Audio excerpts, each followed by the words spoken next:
Hi മക്കളെ, പലരും എന്നോട് ചോദിക്കുന്ന ഒരു കാര്യമാണ് ടീച്ചർമ്മ, നമ്മുടെ സ്വപ്നങ്ങളെക്കുറിച്ച് മറ്റുള്ളവരോട് പറയുന്നത് കൊണ്ട് എന്തെങ്കിലും കുഴപ്പമുണ്ടോ? മക്കളെ, നിങ്ങളുടെ സ്വപ്നങ്ങളെക്കുറിച്ച് ആളുകളോട് പറയുമ്പോൾ എല്ലാ ആളുകളും നമ്മുടെ കഴിവിൽ വിശ്വസിക്കണം എന്ന് നിർബന്ധമില്ല. ചിലർ പറയും, ഓ നീ ബൊട്ടീക്ക് തുടങ്ങാൻ പോകുന്നല്ലേ, കേരളത്തിൽ ബൊട്ടീക്ക് തട്ടിയിട്ട് നടക്കാൻ വയ്യാത്ത അവസ്ഥയാണ്, നിനക്കതിലൊന്നും വിജയിക്കാൻ പറ്റില്ല. ദേ നീ ആലോചിച്ച് നോക്ക്, പണ്ട് നീ ഒരു ബിസിനസ് തുടങ്ങി 8 നിലയെ പൊട്ടി, നിനക്ക് ഓർമ്മയുണ്ടല്ലോ. എന്തിനാ വെറുതെ പൈസ കൊണ്ട് കളയുന്നതൊന്നും പറ്റൂല. ആളുകൾ ഇത് പറയുന്നത് കേൾക്കേണ്ട താമസം നിങ്ങൾ നിങ്ങളുടെ ഐഡിയയും പ്ലാനും എല്ലാം പെട്ടിയിൽ പൂട്ടി വെച്ചിട്ട് മിണ്ടാതിരിക്കും. ഇന്ന് ആളുകൾ പരാജയപ്പെടുന്നതിൻ്റെ റീസൺ എന്താണെന്നറിയാവോ? അവർക്ക് സ്വപ്നങ്ങളില്ലാത്തത് കൊണ്ടല്ല, ആ സ്വപ്നങ്ങളെ പറ്റി മറ്റുള്ളവരോട് പറയുമ്പം അവർ നിരുത്സാഹപ്പെടുത്തുന്നത് കൊണ്ടാണ്. മക്കളെ, ഒരു വിത്ത് മണ്ണിനടിയിൽ ഒരു മരമാകുന്നതിന് മുമ്പ് അത് മണ്ണിനടിയിൽ അങ്ങനെ കിടക്കും. അത് വളരെ പെട്ടെന്ന് പുറത്തേക്ക് വന്നാൽ അത് നശിച്ചു പോകും, അതിന് സമയമെടുക്കും എന്ന് പറഞ്ഞതുപോലെ നിങ്ങൾ നിങ്ങളുടെ സ്വപ്നങ്ങളെ പറ്റി മറ്റുള്ളവരോട് വിശദീകരിച്ചു കൊണ്ട് നടക്കുന്ന സമയത്ത് ആൾക്കാർ പറയുന്ന ഈ നെഗറ്റീവ് കാര്യങ്ങൾ കൊണ്ട് ഒന്നുകിൽ നിങ്ങൾ ആ സ്വപ്നത്തിന് വേണ്ടി വർക്ക് ചെയ്യില്ല, നിങ്ങളുടെ സ്വപ്നം പാതി വഴിയിൽ ഉപേക്ഷിക്കും, അല്ലെങ്കിൽ ഈ ആളുകളുടെയൊക്കെ നെഗറ്റിവിറ്റി അതിനെ ബാധിക്കാനുള്ള സാധ്യതയുണ്ട്. നിങ്ങൾ സൈലൻ്റ് ആയിട്ട് വർക്ക് ചെയ്യുക. നിങ്ങൾ എല്ലാവരുടെ മുമ്പിലും നിങ്ങൾ ആരാണ് എന്താണ് എന്ന് പ്രൂവ് ചെയ്യേണ്ട ആവശ്യമൊന്നും നിങ്ങൾക്കില്ല. ഉണ്ടോ? നിങ്ങൾ സൈലൻ്റ് ആയിട്ട് വർക്ക് ചെയ്യണം. എൻ്റെ അഭിപ്രായത്തിൽ പറഞ്ഞാൽ കുറച്ച് നാൾ നിങ്ങളൊന്ന് അപ്രത്യക്ഷമാവുക എന്ന് പറഞ്ഞാൽ നിങ്ങൾ നിങ്ങളുടെ ഉള്ളിലേക്ക് തിരിയുക. നിങ്ങൾ നിങ്ങളോട് തന്നെ ചോദിക്കുക, എനിക്ക് എന്ത് ചെയ്യാൻ പറ്റും? നിങ്ങളിപ്പോൾ ഒരു യൂട്യൂബ് ചാനൽ തുടങ്ങണം എന്നാണ് ആഗ്രഹിക്കുന്നതെങ്കിൽ അതിനുവേണ്ടി ഞാൻ എന്തൊക്കെയാണ് ചെയ്യേണ്ടത്? ഇന്ന് ഞാൻ നിങ്ങൾക്ക് തരുന്ന ആക്ടിവിറ്റി എന്ന് പറഞ്ഞാൽ നിങ്ങളൊരു ബുക്ക് എടുത്ത് എഴുതുക. എനിക്ക് എന്തൊക്കെ ചെയ്യാൻ ആഗ്രഹമുണ്ട്? മറ്റുള്ളവരോട് ഞാൻ എൻ്റെ സ്വപ്നങ്ങൾ പറഞ്ഞതുകൊണ്ട് എനിക്കുണ്ടായ ബുദ്ധിമുട്ടുകൾ എന്തൊക്കെയാണ്? ഇനി അതിനെ തരണം ചെയ്ത് ഞാൻ എങ്ങനെ മുന്നോട്ട് പോകും? നിങ്ങൾ നിങ്ങളുടെ സ്വപ്നങ്ങൾ നേടാനായിട്ട് എന്തൊക്കെ ആക്ഷൻ എടുക്കും? അതൊക്കെ വ്യക്തമായിട്ട് എഴുതി വയ്ക്കുക. വെറുതെ എഴുതി വെച്ചത് കൊണ്ട് മാത്രം ഒരാളും ജീവിതത്തിൽ ഇന്നുവരെ രക്ഷപ്പെട്ടിട്ടില്ല. നിങ്ങൾ എഴുതി വച്ചതിന് ശേഷം നിങ്ങൾ അതിനുവേണ്ടി സ്മോൾ ബേബി സ്റ്റെപ്സ് എടുക്കുക. മക്കളെ, പലർക്കും ആക്ഷൻ എടുക്കാൻ ഭയങ്കര മടിയാണ്. ലോ ഓഫ് അട്രാക്ഷൻ എന്ന് പറയുന്നതിൽ തന്നെ ആക്ഷൻ വേർഡ്. പലരും പറയുന്നത് എന്താണ്?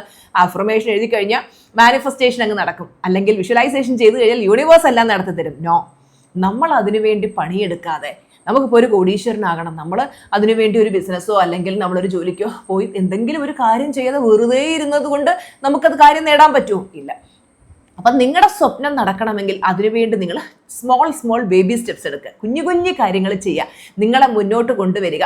അതിനുശേഷം നിങ്ങൾ വിജയിച്ച് കാണുമ്പോൾ ആൾക്കാർ വന്നിട്ട് ചോദിക്കും, ഓ നിങ്ങളെ കളിയാക്കിയവരായിരിക്കും നിങ്ങളോട് ചോദിക്കുന്നത്, നിങ്ങൾ എങ്ങനെയാണ് വിജയിച്ച്, ഞങ്ങൾക്ക് കൂടെ ഒന്ന് പറഞ്ഞു തരുമോ എന്ന് ചോദിച്ച് അവർ നിങ്ങളുടെ പിന്നാലെ കൂടും.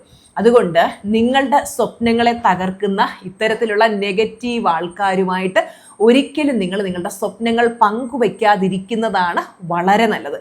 നിങ്ങൾ സ്വപ്നങ്ങൾ പങ്കുവെക്കാതിരുന്നിട്ട് നിങ്ങൾ ആ സ്വപ്നം നേടിക്കഴിയുമ്പോൾ എല്ലാവരും നിങ്ങളെ അപ്രീഷിയേറ്റ് ചെയ്യുമ്പോൾ ആ ഒരു ഹാപ്പിനെസ് എന്ന് പറഞ്ഞാൽ അത് വേറെ ലെവൽ ഓഫ് ഹാപ്പിനെസ് ആണ്. ടീച്ചറമ്മയ്ക്കും നിങ്ങളോട് ഒരു വലിയ സ്വപ്ന സാക്ഷാത്കാരം ഷെയർ ചെയ്യാനുണ്ട്. അതെല്ലാം ഞാൻ വഴിയെ പറയാം. നമ്മുടെ ചാനൽ സബ്സ്ക്രൈബ് ചെയ്തിടാതെയാണ് നിങ്ങൾ വീഡിയോ കാണുന്നെങ്കിൽ ചാനൽ സബ്സ്ക്രൈബ് ചെയ്ത് ബെല്ലൈക്കൺ ക്ലിക്ക് ചെയ്യുക കേട്ടോ. മക്കളെ, ഒരുപാട് കോൾസ് വന്നുകൊണ്ടിരിക്കുകയാണ്. ടീച്ചർമാ സിൽവർ ക്ലാസ് എന്നാണ് സ്റ്റാർട്ട് ചെയ്യുന്നത്? ഓഗസ്റ്റ് 3-ാം തീയതിയാണ് നമ്മുടെ സിൽവർ ക്ലാസ് സ്റ്റാർട്ട് ചെയ്യുന്നത്. ഇതിൽ സയൻറ്റിഫിക്കലി പ്രൂവൺ ആയിട്ടുള്ള ഒരുപാട് ടെക്നിക്സ് നമ്മുടെ മനസ്സിനെ പോസിറ്റിവിറ്റിയിലേക്ക് കൊണ്ടുവരാൻ, അതായത് നെഗറ്റിവിറ്റിയിൽ നിന്ന് പോസിറ്റിവിറ്റിയിലേക്ക് കൊണ്ടുവരാനും, അതുപോലെ തന്നെ നമുക്കെപ്പോഴും സന്തോഷമായിരിക്കാനും, അതുപോലെ തന്നെ നമ്മൾ ന്യൂറോ സയൻസ് അതിനെക്കുറിച്ച് വിശദമായിട്ട് പഠിക്കുന്നുണ്ട്. മൈൻഡ് റീപ്രോഗ്രാമിംഗ് ടെക്നിക്സ് അങ്ങനെ തുടങ്ങി കഴിഞ്ഞ 5 വർഷമായിട്ട് ലക്ഷക്കണക്കിന് സ്റ്റുഡൻസിന് ക്ലാസ് അറ്റൻഡ് ചെയ്ത് റിസൾട്ട് കിട്ടിയിട്ടുള്ള super duper bumper hit class ആണ് നമ്മുടെ സിൽവർ ക്ലാസ് എന്ന് പറയുന്നത്. അപ്പോൾ അതിലേക്ക് ജോയിൻ ചെയ്യാനായിട്ട് 9567274997 എന്ന നമ്പറിൽ നിങ്ങൾ കോൺടാക്ട് ചെയ്യാവുന്നതാണ് കേട്ടോ മക്കളെ. അപ്പോൾ ഞാൻ നിങ്ങളോട് പറയാൻ ആഗ്രഹിക്കുന്ന ഒരു കാര്യം എന്ന് വെച്ചാൽ, ഞാൻ മുമ്പ് നിങ്ങൾക്ക് കേണൽ സാൻഡേഴ്സിൻ്റെ കഥ പറഞ്ഞു തന്നിട്ടുണ്ട്. നിങ്ങൾക്ക് ഓർമ്മയുണ്ടോ? നിങ്ങൾ മറന്നു കാണും. ഞാൻ ഒന്നുകൂടെ പറഞ്ഞുതരാം. കേണൽ സാൻഡേഴ്സിൻ്റെ കഥയിൽ അദ്ദേഹത്തിൻ്റെ ജീവിതത്തിൽ ഒരുപാട് ബുദ്ധിമുട്ടുകൾ വന്നു. അദ്ദേഹത്തിന് മുന്നോട്ട് പോകാൻ പറ്റാത്ത അവസ്ഥ, സാമ്പത്തികപരമായിട്ടുള്ള ബുദ്ധിമുട്ടുകൾ. അദ്ദേഹത്തിൻ്റെ കയ്യിൽ ആകെ ഉണ്ടായിരുന്ന എന്താണ്? ഒരു ചിക്കൻ റെസിപ്പി മാത്രമായിരുന്നു. അദ്ദേഹം റെസ്റ്റോറൻറ്റുകൾ കയറി ഇറങ്ങി 1000-ലധികം റെസ്റ്റോറൻറ്റുകൾ ഇദ്ദേഹത്തെ റിജക്റ്റ് ചെയ്തു. അതിനുശേഷമാണ് അദ്ദേഹത്തിൻ്റെ സ്വപ്നം നേടാനായിട്ട് കഴിഞ്ഞത്. നിങ്ങളൊന്ന് ആലോചിച്ച് നോക്കൂ. 65-ാം വയസ്സിലാണ് കേണൽ സാൻഡേഴ്സൺ ഈ ഒരു മേഖലയിൽ സക്സസ്ഫുൾ ആകുന്നത്. പ്രായം ഇതിനൊന്നും ഒരു തടസ്സവുമില്ല. പലരും പറയും എനിക്ക് 65 വയസ്സായി, 75 വയസ്സ്, ഇനിയിപ്പോൾ ഞാൻ എന്താ ചെയ്യുക? Age is just A number എന്ന് മനസ്സിലാക്കാം. നിങ്ങളുടെ പ്രായമല്ല പ്രശ്നം, നിങ്ങളുടെ മനസ്സിനകത്ത് ആ ആഗ്രഹമുണ്ടോ, വിജയിക്കണം എന്നുള്ള ആഗ്രഹം ഉണ്ടെങ്കിൽ തീർച്ചയായിട്ടും നിങ്ങൾക്ക് വിജയിക്കാൻ പറ്റും. അപ്പോൾ കേണൽ സാൻഡേഴ്സിൻ്റെ കഥയിൽ നിന്നും നമുക്ക് മനസ്സിലാക്കാൻ പറ്റുന്ന ഒരു കാര്യം എന്ന് പറയുന്നത്, നമ്മുടെ സ്വപ്നങ്ങളെക്കുറിച്ച് എല്ലാവരോടും വിശദീകരിച്ച് നടക്കേണ്ട കാര്യമില്ല. നമ്മുടെ സ്വപ്നങ്ങൾ നമ്മുടെ മനസ്സിനുള്ളിൽ കൂടുതൽ കൂടുതൽ ചിറക് വിരിക്കാനായിട്ട് അതിനെ അനുവദിക്കുക, അതിന് വേണ്ടുന്ന ആക്ഷൻ എടുത്തുകൊണ്ടിരിക്കുക. നിങ്ങൾ സക്സസ്ഫുൾ ആയി കഴിയുമ്പോൾ നിങ്ങളുടെ സക്സസ് ലോകം കാണട്ടെ കേട്ടോ. നിങ്ങൾ ഒരിക്കലും ഒരു പരാജിതനല്ല. ഈ വീഡിയോ കാണുന്ന വ്യക്തിയോട് ടീച്ചർമ്മ പറയാം, നിങ്ങൾ ഒരിക്കലും ഒരു പരാജിതനല്ല. പരാജിതനാവുന്ന എപ്പോഴാണെന്നറിയാമോ? നിങ്ങൾ സ്വയം തോൽവി സമ്മതിക്കുമ്പോഴാണ്.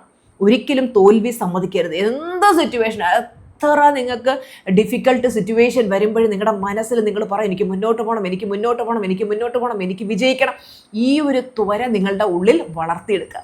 നമ്മുടെ രാവിലെയുള്ള മോട്ടിവേഷണൽ ക്ലാസ്സസ് മാത്രം അറ്റൻഡ് ചെയ്തിട്ട് എത്രയോ മനുഷ്യരുടെ ജീവിതത്തിലാണ് മാറ്റം വരുന്നത്. നിങ്ങൾക്കുണ്ടാകുന്ന മാറ്റങ്ങളൊക്കെ താഴെ കമൻറ്റ് ബോക്സിൽ അറിയിക്കണം കേട്ടോ. ടീച്ചറമ്മ നിങ്ങളുടെ കമൻറ്റുകളൊക്കെ വായിക്കുന്നതാണ്. അപ്പോൾ കൂടുതൽ അറിവുകളുമായിട്ട് നാളത്തെ വീഡിയോയിൽ കാണാം. Tata bye bye, love you.